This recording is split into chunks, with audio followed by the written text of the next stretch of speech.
नमस्कार। Breaking news में बड़ी खबर आपको बता दें कि यूपी अध्यक्ष चुनाव को लेकर बड़ा खेल हो गया है। इसके साथ ही आपको बता दें कि थोड़ी देर में अब नामांकन की प्रक्रिया शुरू होने वाली है। ऐसे में वो क्या ट्विस्ट है, इसी के साथ ज्यादा जानकारी के लिए मेरे साथ मौजूद है मेरे सहयोगी नवेंदु। तो नवेंदु, क्या है वो ट्विस्ट? देखिए, प्रदेश अध्यक्ष उत्तर प्रदेश में, वो भी बीजेपी का, ये कोई छोटा फैसला नहीं है। ये बहुत बड़ा फैसला है और इतना बड़ा फैसला है कि इसका इम्पैक्ट पूरे देश में होगा।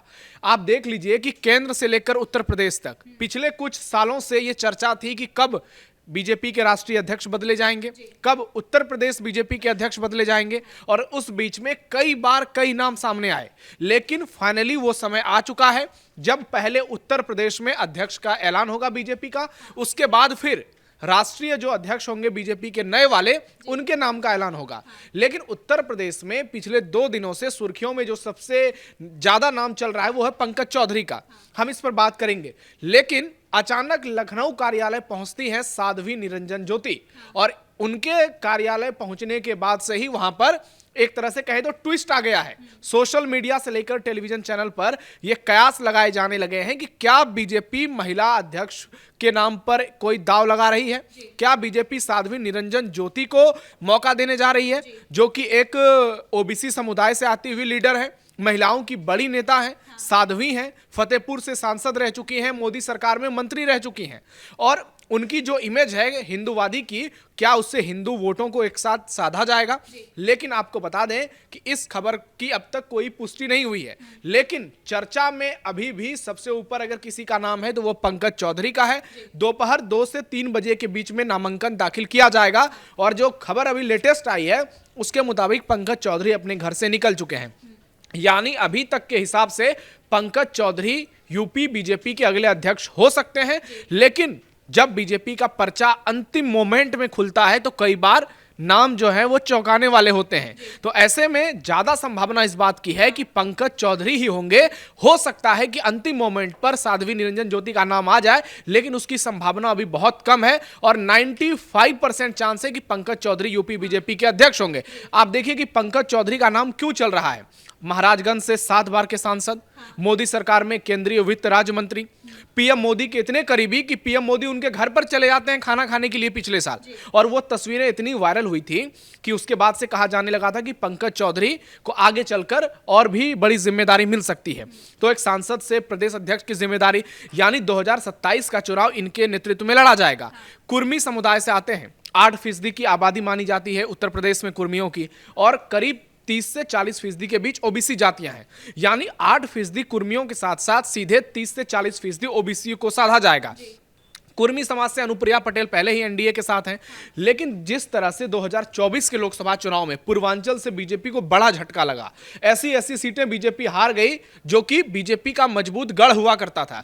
उसके बाद से अखिलेश यादव ने जिस तरह से पीडीए का नारा दिया, और ये बार बार बताने की कोशिश की कि पीडीए को वो साथ लेकर आगे चल रहे हैं, ओबीसी की असली बात वही करते हैं। आप देखिए कि उत्तर प्रदेश में 17 का चुनाव हुआ था विधानसभा, उसमें योगी आदित्यनाथ चेहरे नहीं थे, उसके बावजूद बीजेपी की बंपर जीत हुई। उसके बाद जब 22 में चुनाव हुए तो बीजेपी की सीटें घट गई, समाजवादी पार्टी ने 100 का आंकड़ा पार कर दिया, तो उसमें भी कुछ ओबीसी जातियां बीजेपी से छिटकी थी। उसके बाद जब लोकसभा चुनाव हुए तो अखिलेश यादव ने जिस तरह से टिकटों का बंटवारा किया, जहां पे जिस जाति के उम्मीदवार सबसे ज्यादा थे उनको टिकट दिया, बीजेपी ने जिस जाति के उम्मीदवारों को उतारा था उनके खिलाफ उन्हीं जाति के उम्मीदवार को टिकट दिया।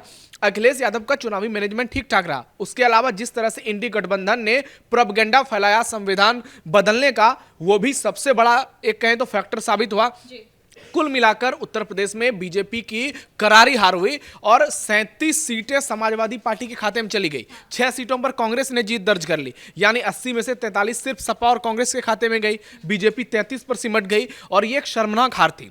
लेकिन उसके बाद से जिस तरह से तैयारी बीजेपी कर रही है, आप देखिए कि उपचुनाव में जबरदस्त जीत मिली, और अब सारा फोकस जो है 2027 चुनाव को लेकर है। योगी आदित्यनाथ ही बीजेपी का चेहरा होंगे, इसमें कहीं कोई शक नहीं है। जिस तरह से पिछले 8 सालों में 9 सालों में योगी आदित्यनाथ ने नेतृत्व दिखाया है, जो फैसले लिए हैं, यूपी की पूरी तस्वीर बदल दी है।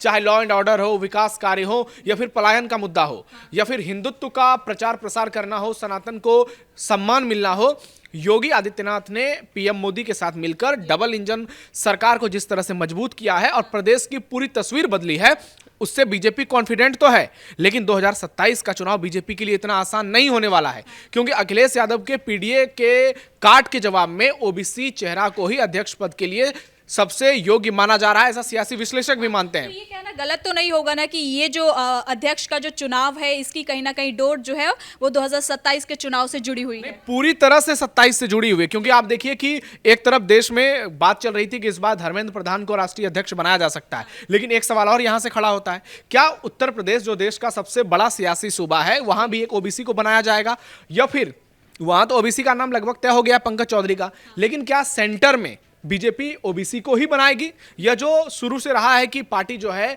ज्यादा फोकस ब्राह्मणों पर करती है, क्योंकि ब्राह्मण जाति हो या सवर्ण हो, बीजेपी के कोर वोट माने जाते हैं और उत्तर प्रदेश में ब्राह्मणों की आबादी सबसे ज्यादा है, तो ऐसे में वहां एक ओबीसी को देना, तो क्या सेंटर में बीजेपी किसी ब्राह्मण चेहरे को एडजस्ट कर सकती है जेपी नड्डा को रिप्लेसमेंट के तौर पर, ताकि सवर्ण वोटरों में भी नाराजगी ना हो? लेकिन उत्तर प्रदेश की बात इसलिए जरूरी हो जाती है पहले, क्योंकि अभी सारा फोकस उत्तर प्रदेश पे है। अगले साल चुनाव 2027 में चुनाव होने हैं, उससे पहले निकाय चुनाव होने हैं। अब पंकज चौधरी अगर बनते हैं तो सारा चुनाव वही लीड करेंगे। आप देखिए कि वो महाराजगंज से सांसद है जो गोरखपुर के बगल में है, और गोरखपुर से जुड़ा उनका किस कदर है ये हर किसी को मालूम है, वहां के मेयर रह चुके हैं, यानी योगी आदित्यनाथ के पसंद के वो बनने जा रहे हैं अध्यक्ष, और यही सबसे बड़ा फैक्टर है। पिछले कुछ समय से ये नैरेटिव चलाया गया कि उत्तर प्रदेश बीजेपी में सब कुछ ठीक नहीं है, योगी आदित्यनाथ और डिप्टी सीएम केशव प्रसाद मौर्य, ब्रजेश पाठक से उनके संबंध बेहतर नहीं है। उसके बीच में केशव प्रसाद मौर्य का बयान आता है कि सरकार संगठन से ऊपर कोई नहीं है, कई तरीके की बयानबाजी हुई, कयास लगाए गए, और लेकिन कई बार मंच पर योगी और केशव बहुत ही सहज दिखे, एक दूसरे का सम्मान करते नजर आए। लेकिन जो यूपी में तस्वीर नजर आई कि ओबीसी के गैप को किस तरह से भरा जाएगा, हालांकि केशव प्रसाद मौर्य सबसे बड़े ओबीसी चेहरे हैं, डिप्टी सीएम की जिम्मेदारी संभाल रहे हैं, स्वतंत्र देव सिंह योगी आदित्यनाथ के साथ अक्सर नजर आते हैं, लेकिन बीजेपी को लगा है कि अब जो है पहले से समीकरण बदलने की जरूरत है। आप देख लीजिए पिछले 4 जो अध्यक्ष हुए हैं, अभी पंकज चौधरी का नाम चल रहा है, अगर ये बनते हैं तो ओबीसी, इनके पहले भूपेंद्र चौधरी वो भी ओबीसी रहे, उनके पहले स्वतंत्र देव सिंह वो भी ओबीसी रहे, उनके पहले केशव प्रसाद मौर्य वो भी ओबीसी रहे, उनके पहले महेंद्र नाथ पांडे को बनाया गया था जो कि ब्राह्मण थे, उनसे पहले लक्ष्मीकांत वाजपेयी को बनाया गया था, और फिर अगर आप इतिहास में देखें तो मोदी के आने से पहले ज्यादातर जो अध्यक्ष रहे हैं बीजेपी के यूपी में वो ब्राह्मण या क्षत्रिय समुदाय के रहे, चाहे राजनाथ सिंह हो, केसरीनाथ त्रिपाठी हो, या सबसे पहले अध्यक्ष की बात की जाए माधव राव त्रिपाठी की बात की जाए, तो बीजेपी को अभी लगने लगा है कि वो जो है A to Z की जब तक बात नहीं करेगी, अगर एक वोट बैंक तक सीमित रहेगी, तो हो सकता है विपक्षी इसका फायदा उठाए। लेकिन आप उत्तर प्रदेश में सवर्ण वोटरों को भी नाराज नहीं कर सकते,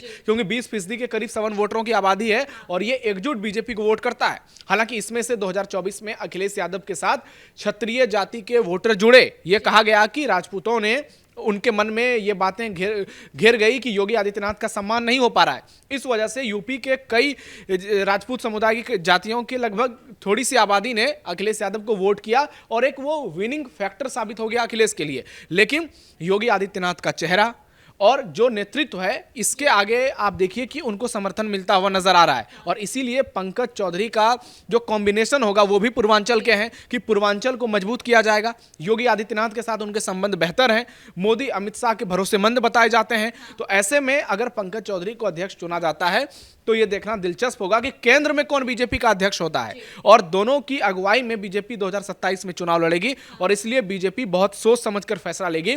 हालांकि बीजेपी की ओर से अब तक पुष्टि नहीं की गई है, जो भी खबरें चल रही है वो सूत्रों के हवाले से चल रही है। हालांकि जब अब कुछ मिनटों में कुछ घंटों में नामांकन हो जाएंगे तो सारी तस्वीर क्लियर हो जाएगी, लेकिन मोटा मोटी समझ में यही आ रहा है कि बीजेपी जो है उसका पूरा फोकस ओबीसी चेहरे पर है, ताकि अखिलेश यादव को पीडीए के राग अलापने का मौका बिल्कुल भी ना मिले। तो नविंदु, आपने जैसे शुरुआत में जिक्र किया था महिला को लेकर, तो ये नहीं हो सकता कि महिला अध्यक्ष भी यहाँ से बन सकती है? क्योंकि बिहार चुनाव में हमने देखा कि बीजेपी का जो फोकस था वो महिलाओं पर ज्यादा था और उनको साधने का प्रयास था, और केंद्र मंत्रालय में भी देखने को मिला कि महिलाओं ने इस बार भागीदारी दिखाई है, तो क्या यहाँ पर भी हो सकता है ये? देखिए, बीजेपी ने भी कुछ दिनों पहले एक बड़ा फैसला लिया था, रेखा गुप्ता को दिल्ली का मुख्यमंत्री बनाया था, वो भी ओबीसी समुदाय से आती हैं, और उनका एक तरह से कहें तो इम्पैक्ट पूरे देश में देखने को मिला है। तो ऐसे में उत्तर प्रदेश में हालांकि बीजेपी कुछ भी कर सकती है, साध्वी निरंजन ज्योति हैं, उनको संगठन का अच्छा खासा अनुभव है, एक बेहतरीन नेत्री उनको माना जाता है, लेकिन अभी पार्टी का फोकस होगा कि एक ऐसे व्यक्ति पर जिम्मेदारी सौंपी जाए जो 24/7 एक्टिव रहे, उसका कोऑर्डिनेशन संगठन और सरकार के साथ एक समान हो। अगर वो प्रदेश नेतृत्व को ठीक तरह से चला रहा है, उसकी जो कहें तो संबंध सीएम से अच्छे हों, डिप्टी सीएम से अच्छे हों, तो सेंटर में मोदी और अमित शाह के साथ भी उनका कॉम्बिनेशन बेहतर तरीके से होना चाहिए। और ऐसे में पंकज चौधरी उस कड़ी में सबसे बेहतर तार नजर आ रहे हैं। तो आप ये तय मानकर चलिए कि ज्यादातर संभावना है, पूरी संभावना है कि पंकज चौधरी ही बीजेपी के अध्यक्ष होंगे। दूसरा नाम साध्वी निरंजन ज्योति का है, हालांकि नाम और भी चल रहे हैं। बाबूराम निषाद का नाम हो, धर्मपाल सिंह का नाम हो, बीच में दिनेश शर्मा का भी नाम चलाया गया, लेकिन अब पंकज चौधरी सब पर भारी पड़ते हुए नजर आ रहे हैं। और आप ये तय मानकर चलिए कि उनका लगभग नामांकन हो चुका है। अगर अंतिम मोमेंट पर बीजेपी कोई बड़ा फैसला नहीं लेती है, तो हर बार की तरह चौंकाती नहीं है, तो जो खबरें आई है वो पूरी तरह से लगभग सही नजर आ रही हैं। क्योंकि इस तरह की खबरें बिहार में भी देखने को मिली, जब प्रेम कुमार के नाम को लेकर खबरें आई कि उनको अध्यक्ष बनाया जाएगा विधानसभा का, वो खबरें भी सही हो गई। महाराष्ट्र में राहुल नार्वेकर को विधानसभा का अध्यक्ष बनाया गया था, वो खबरें भी सही हो गई थी। तो पिछले कुछ समय से, जब से 2024 में आप देखिए कि समीकरण बदले हैं, बीजेपी पूरी तरह से जो सीक्रेट पॉलिसी पर चलती थी अब भी उसी पर है, लेकिन अब थोड़ी सी खबरें निकलकर सामने आ जाती हैं। तो ऐसे में ये माना जाए कि पंकज चौधरी बीजेपी उत्तर प्रदेश में अगले अध्यक्ष होंगे। बहुत बहुत धन्यवाद नवेंदु इन तमाम जानकारी के लिए। तो कुल मिलाकर थोड़ी देर में यूपी को उनका नया अध्यक्ष मिलने जा रहा है, बीजेपी के अध्यक्ष होंगे। हालांकि इस रेस में जो सबसे आगे हैं वो है पंकज चौधरी, और ये भी अनुमान लगाए जा रहे हैं कि इस बार कहीं ना कहीं हो सकता है, जैसे हम हमेशा देखते हैं कि बीजेपी एंड टाइम पर कुछ नया कर जाती है, तो ये भी हो सकता है कि किसी महिला उम्मीदवार को भी मौका मिल सकता है। फिलहाल ब्रेकिंग न्यूज में इतना ही। कैमरा पर्सन अशोक भारद्वाज के साथ मैं सृष्टि शाह।